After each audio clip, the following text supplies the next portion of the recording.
오늘 41장은 4절에 있는 말씀같이 이 일을 누가 행하였느냐, 누가 이루었느냐, 누가 처음부터 만대를 불러내었느냐, 나 여호와라, 처음에도 나요, 나중 있을 자에게도 내가 곧 그니라 하는 선언을 중심하고 있습니다. 하나님의 시작과 끝이 되시는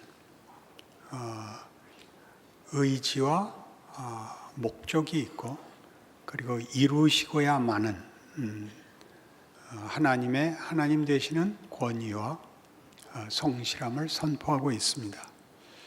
어떤 배경이었죠? 이사야 1장에서 39장까지 보는 이스라엘 당시의 역사, 북왕조 이스라엘은 결국 아수르 앞에 멸망당하고, 남왕조 유다는 간신히 아수르의 침공을 물리쳤지만 크게 약화된 상태로 전전긍긍하다가 히스기야 왕 때 잠시 희망을 보이지만 결국 실패하고 마침내 바벨론에게 멸망당하고 맙니다. 그래서 이 40장 이후의 역사적 배경은 그 앞에 전제됐던 이스라엘이 멸망할 수밖에 없었던 역사와, 그리고 이 40장 이후는 지금 역사적 상황이 포로 중입니다. 바벨론 포로로 와 있는 중에 하나님의 약속이, 또 그 위로가 66장까지 울려 퍼지고 그 진정성을 우리에게 알리십니다. 하나님께서 40장에 이 포로된 현실 속에 있는 이스라엘의 운명이 여기가 끝이 아니라고, 그럴 수 없다고, 왜냐하면 내가 하나님이니까, 내가 너희를 약속한, 복주기로 작정한 주인이니까 이대로 끝날 수 없다. 그래서 너희는 위로하라, 내 백성을 위로하라 라고 외치고 등장하셨습니다. 너희는 예루살렘에 정다히 말하라. 높은 곳은 낮아지고 골짜기는 도두어져 여호와의 길을 예비하라, 이렇게 됐었죠. 기억나시나요? 그 길을 평탄하게 만든다는 것은 너희 실패들아, 허리를 굽혀라. 너희 저주들아, 칼을 놓아라. 그런 뜻이라 그랬죠. 너희의 절망이, 너희의 무능이 너희의 운명을 만들지 않는다. 내가 만든다. 너희 앞에 장애가 됐던 어떤 것도 다 엎드려 여호와의 길에 그 발 디딤돌이 될 것이라, 이렇게 됐죠.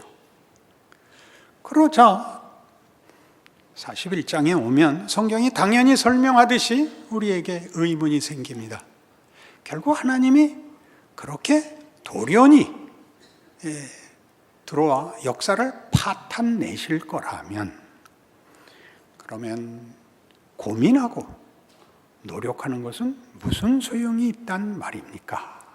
라는 질문이 당연히 생기게 됩니다. 인류 역사를 보면 하나님이 최종 결정권자이고 성실하시고 복주기를 원하신다면 역사가 설명이 되지 않지 않느냐? 그리고 마침내 주실 거라면 왜 기다리시는가? 지금 오실 수 있지 않는가? 그리고 우리들에게 왜 이런 실패와 혼돈의 시간을 놓아두어 멸망을, 비극을 보게 하시는가? 라는 질문이 나올 수밖에 없습니다. 이 40장 이후에 하나님의 위로와 약속, 궁극적 승리에 관한 이 주장들은 이스라엘을 향한 것입니다. 민족적 구별을 하기 위해서 이스라엘이라고 하는 것이 아니라 하나님이 선택하고 약속하고 목적한 대상의 대표자로서 이스라엘에 대하여 하는 약속인데, 그것이 반복적으로 그 호칭이 등장을 합니다. 오늘 41장 8절, 그러나 나의 종 너 이스라엘아, 내가 택한 야곱아, 나의 벗 아브라함의 자손아, 이스라엘, 야곱 이런 이름이 계속 반복되어서 예를 들면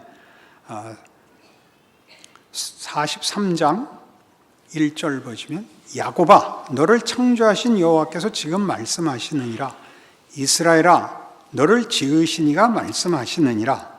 44장 나의 종 야곱아 내가 택한 이스라엘아. 이런 표현들은 수도 없이 반복되기 때문에 여러분들이 나중에 더 확인하실 수 있습니다. 야곱과 이스라엘은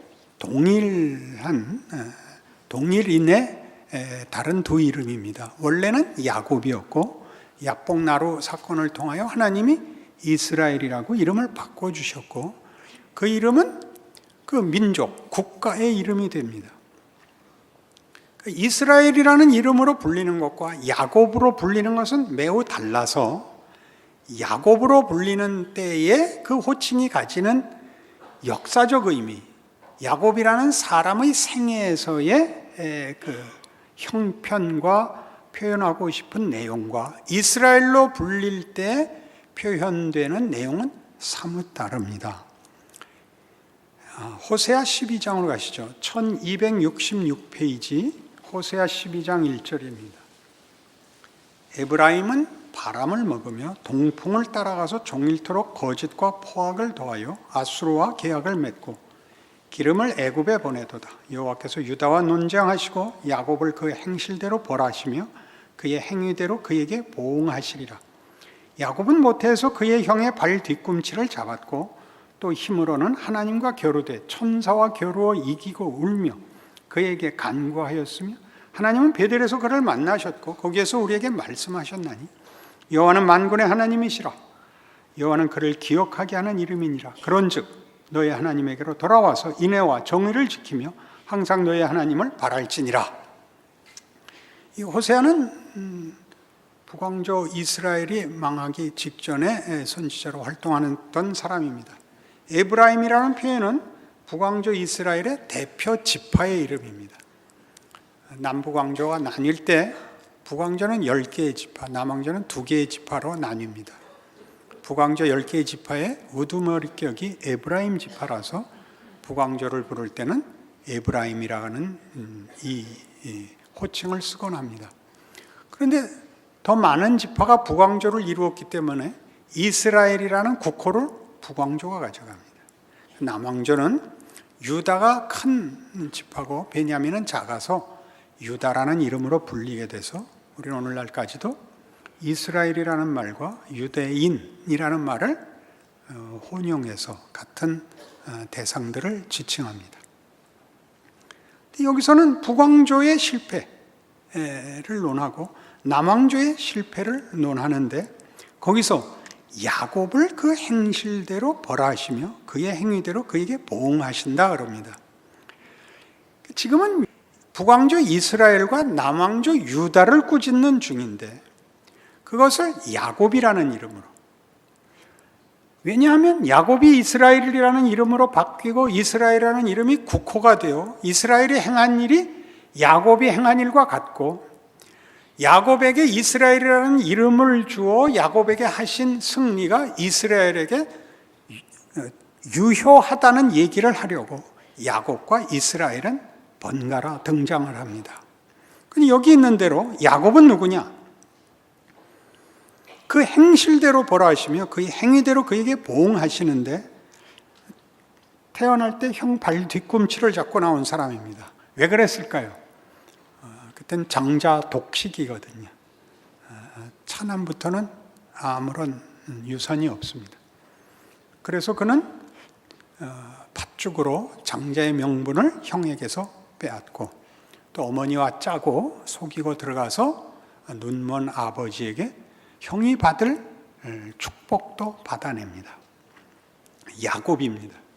야곱이라는 이름으로 소개되는 야곱의 생애는 인간이 자기 힘으로 할 수 있는 모든 노력을 다 기울여 아무것도 얻지 못한 그런 생애를 표현하는 일에 야곱이 등장합니다. 야곱 자신에게서 그렇습니다. 그는 이런 모든 장자권도 뺏고 아버지의 축복도 받았으나 형이 그를 죽이려고 해서 외삼촌 집으로 피난을 갈 수밖에 없었습니다. 외삼촌 집에서 거의 종살이 비슷한 인생을 사는데 꽤 밖에 약삭빠르게 굴어서, 약삭밖에라는 말은 없는데 약삭빠르게 굴어서 거부가 됩니다. 그래서 그 외사촌들이 시기를 해서 위기를 느껴 그 외삼촌 집에서 나올 수밖에 없게 되는데 갈 데가 없습니다. 그래서 고향으로 돌아오는데 형이 기다리고 있답니다. 척후병을 보냈더니 형이 400인을 데리고 중무장을 하고 기다리고 있답니다. 야복나루에서 야곱은 마지막 공포와 갈등과 그 선택할 수 없는 절망 속에 밤을 지새웁니다. 하나님이 찾아오시죠. 야곱과 씨름하시고 야곱이 지질 않습니다. 하나님이 그의 환도뼈를 치고 야곱이 가는 하나님을 붙잡고 무릎을 꿇죠. 축복하시지 않으면 보낼 수 없습니다. 내 이름이 뭐냐? 야곱입니다. 다시는 야곱이라고 하지 마라. 너는 이스라엘이다. 하나님과 싸워 이긴 사람입니다. 뭘 이겼을까요? 하나님은 야곱을 당할 수 없답니다. 진답니다. 그게 무슨 말이라 그랬죠? 부모는 자식을 이기지 못합니다. 사랑하는 사람은 상대를 이기지 않습니다. 이스라엘입니다. 그것이 하나님이 그가 지은 인류에 대해서 가지시는 부모의 마음입니다. 우리는 그의 백성이며 그의 복받는 시민일 뿐만 아니라 성경은 언제나 우리는 그의 자식이라고 얘기합니다. 우리는 하나님의 자녀입니다. 독특한 지위입니다. 우리는 하나님을 훨씬 다른 조건, 다른 기준보다 이런 혈육의 관계에서 이해해야 됩니다. 그렇지 않으면 말이 맞질 않습니다. 그런데 이 순서가 지금 얘기한 야곱의 기본적인 자기 이해, 무지했을 때, 하나님 없이 살 때의 잘못한 인생과 하나님이 찾아와 그를 복준 야복나루 사건은 출생과 베델 사건과 야복나루로 이렇게 순서가 베델이 가운데 끼어 있습니다. 베델 사건은 아시는 대로 이 형을 피하여 피난길에서 노숙하던 어느 자리에서 하나님이 그를 찾아와 내가 네게 복을 주어 네가 어디로 가든지 너와 함께하고 네게 약속한 것을 다 이루기까지 너를 떠나지 아니하리라 라는 축복을, 자기 할아버지가 가졌던 하나님의 약속들, 복된 약속들을 확인받은 사건입니다. 그건 그 사이에 있습니다. 아직 야곱이 자신의 운명과 결국이 하나님 손에 있다는 걸 모르고 자기 홀로 자기 인생을 자기 힘으로 살아가던 그 시기에 하나님은 이 약속을 중간에 줘놓고 깨우치는 것은 20년 뒤입니다. 그 20년은 뭐냐 이거죠. 우리 기대는 그러니 그 방황하고 후회하고 잊고 싶은 실패와 눈물들의 시간 없이 기왕 하나님이 하실 거면 처음부터 베델 거기서 결정을 내주시지.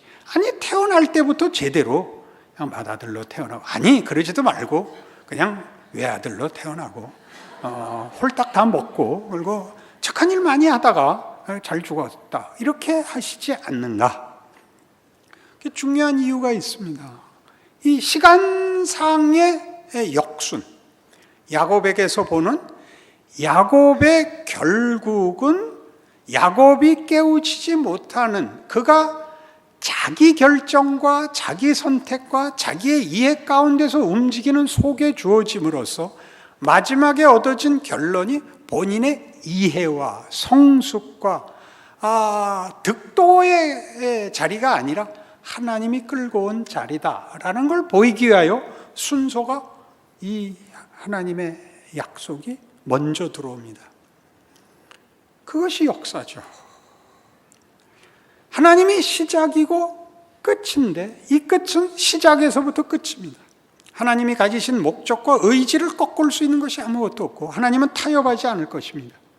그 과정, 우리가 인류 역사에서 보는 이 이해가 안 되는 이 역사를 우리에게 허락합니다. 모든 사람이 이제는 이해하게 된 것 같이 역사는 의식이 없습니다. 그 말은 역사는 인격이 아닙니다.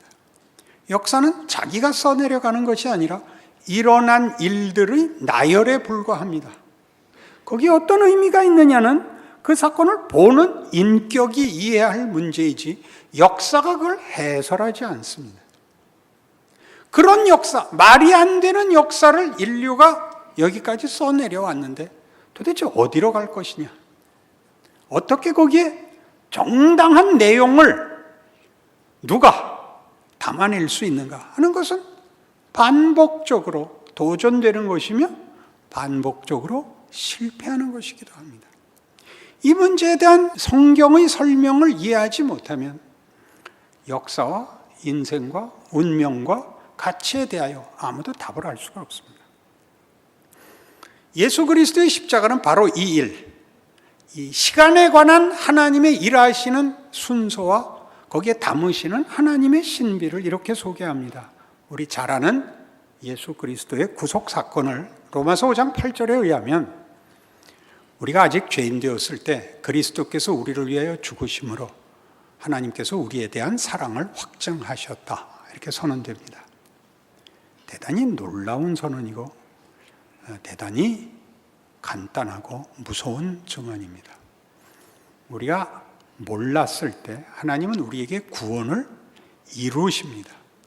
시간적으로 얘기하면 우리가 태어나기 전 2000년 전에 예수 안에서 하나님은 구원을 이루십니다. 우리를 구원하기 위하여 십자가에 죽으신 사건입니다.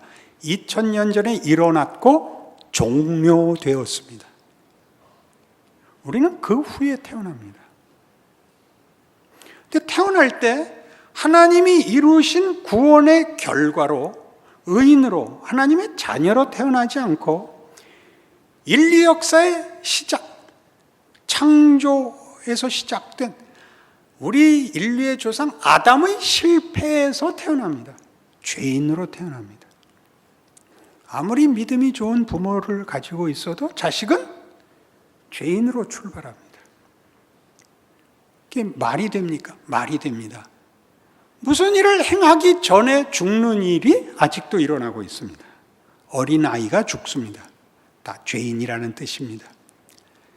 죄값이 사망입니다. 죽죠. 그리고 중간에 예수를 만납니다.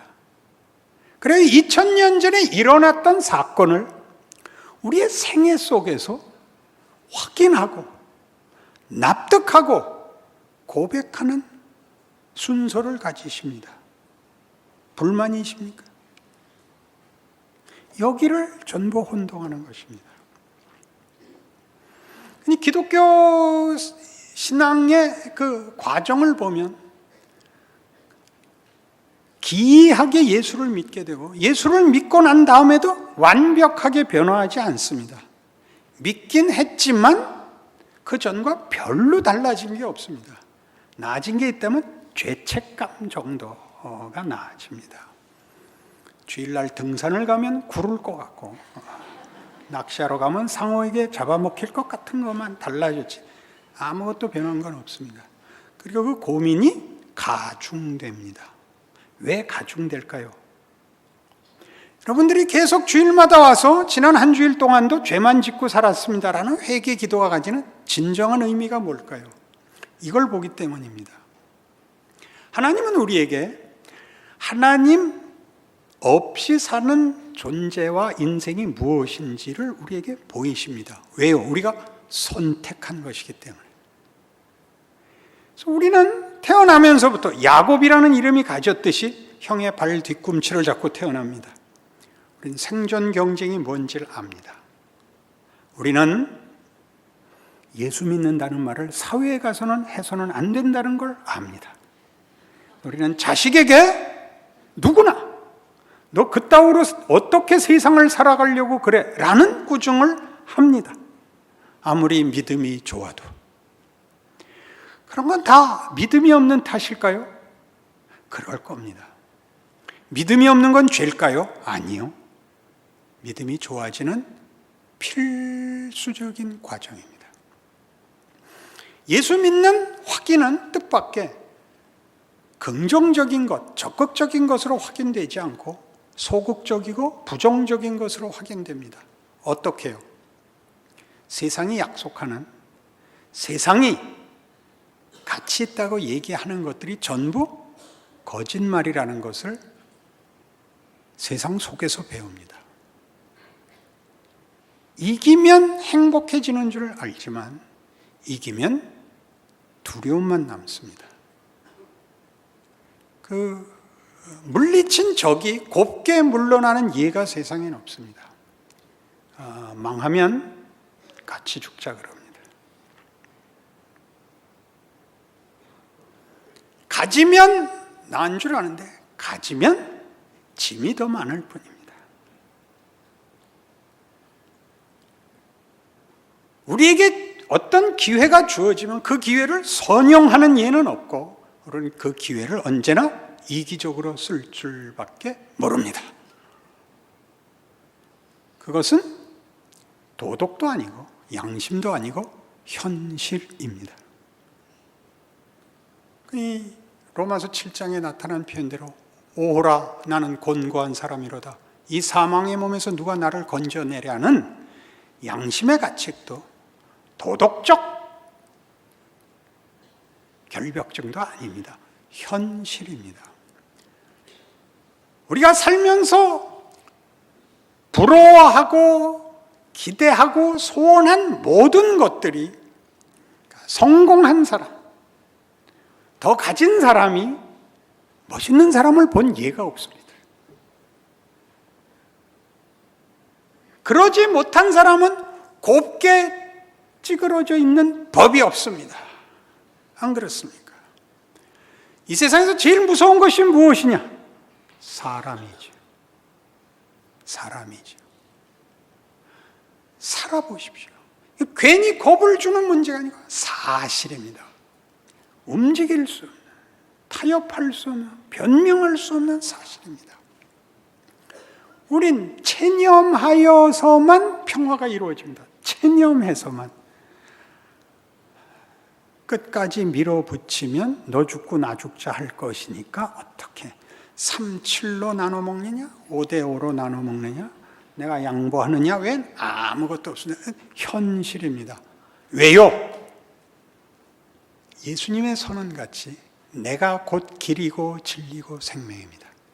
그것은 법칙도 아니고 물건도 아니고 노력의 결과물도 아니고 예수님이 인격으로 진리와 길이고 생명입니다.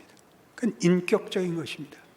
인격자가 만드는 창조물입니다. 그분 외에는 아무도 줄 수가 없습니다. 사랑과 믿음을 갖고 싶으면 그분과 관계를 맺으셔야만 사랑과 믿음이라는 걸 갖게 됩니다. 다른 것으로는 없습니다. 다른 데 있는 믿음은 투자거나 도박이거나 확률입니다. 살면서 배우죠. 그러니까 우리의 회개는 다 내가 잘 못 살았습니다가 아니라 그렇게밖에 살 수 없습니다를 넋두리처럼 하는 겁니다. 세상은 성실과 노력과 고민이 갈 데가 없습니다. 그걸 자책으로 내가 제대로 신앙생활을 못해서 가진 벌로 생각을 합니다. 아니요. 열심히 살아서 그것 외에는 본 것이 없고 거기서 아무런 답을 얻을 수 없는 현실을 아직도 제대로 설명할 줄 몰라서 회개하면 다음 주에는 행복이 찾아올 줄, 기쁨이 찾아올 줄 착각하는 겁니다. 이렇게 신앙은 묻어나오는 것입니다. 그러니 우리가 기적을 논할 때 기독교의 기적이 뭐죠? 공간을 뒤집는, 죽은 자가 살아나고 바다가 잠잠해지고 문둥병자가 나음을 받고만이 하나님의 능력이 아니라 시간 순서가 뒤바뀌죠. 시간이. 여러분, 한 부모가 누구의 자식이고 누구의 부모가 되는데 자기가 한 것의 어떤 결과로 자기 자식이 태어나야 맞을 겁니다. 누구의 자식일 겁니다. 자식에 의해서 부모가 지위가 변하는 것 아시죠? 시간이 역행하는 우리 일상생활에 있는 일입니다. 자식이 잘못하면 부모가 자기가 못한 수치를 당해야 됩니다. 얼마나 시간이라는 것이 꼭 앞은 지나가 버렸고 뒤는 남아있고가 아니라 서로 연계되어 있는가를 생각해 보십시오. 하나님이 그것 우리에게 허락하십니다. 왜요? 하나님은 역사를 어떤 조건을 주고 잘해보기를 바랬다가 잘 안 되면 들어와서 그렇게 하면 안 된다라고 심판하고 확 뒤집어 놓는 그런 하나님이 아니라 우리가 기억하는 큰 사건들 사이를 채워 기다리는 분입니다. 출애굽기 3장으로 갑니다. 못 알아들어가지고 설교가 길어지게 됐습니다.